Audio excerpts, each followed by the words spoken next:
Now, scientists in the UK did a pretty unusual research challenging the popular belief that people of African, Caribbean and Asian heritage cannot stay afloat in water because of their heavy bodies. The research, led by the Black Swimming Association and carried out at the University of Portsmouth, saw about 90% of the participants in a study float successfully for about 2 minutes following proper instructions.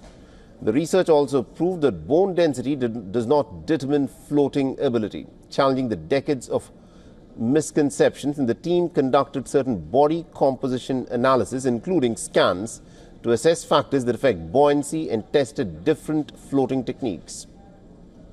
Well, 5 years ago when the BSA was established, the co-founders came together and we wanted to address a myth that we were all aware of, a myth to do with bone density, race and floating.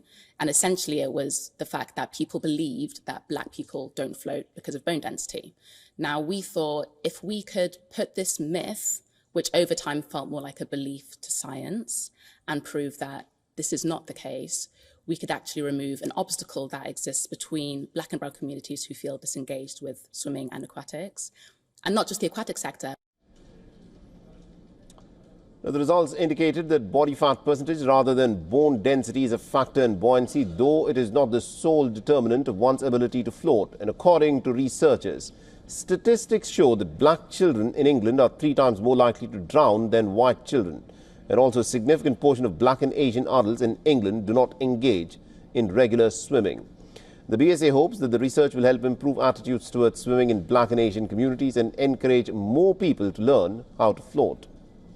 The Royal National Lifeboat Institution, a national charity that saves lives at the sea, wants everyone to learn how to float. And our correspondent Calvin Longworth sent us this report from Johannesburg in South Africa. Listen in. Swimming is a life skill, much like many sports. Yet, unlike recreational hobbies, being a strong swimmer is also a life-saving skill that all children should have access to develop. However, due to myths and stereotyping, and also due to inherited fear of swimming, most Black people or people of color stay away from water.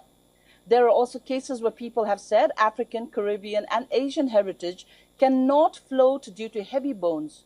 Well, a new study has shattered this myth. The research successfully proved that bone density does not determine floating ability, challenging decades of harmful misconceptions. The belief that certain ethnic groups cannot float has been a significant barrier to water safety education and aquatic participation. And experts are optimistic that after dispelling myths, they hope to see more people learn to float in water, not just for recreational activities, but also to save lives. This is Calvin Longworth from Johannesburg, South Africa for WION World is One. For all the latest news, download the WION app and subscribe to our YouTube channel.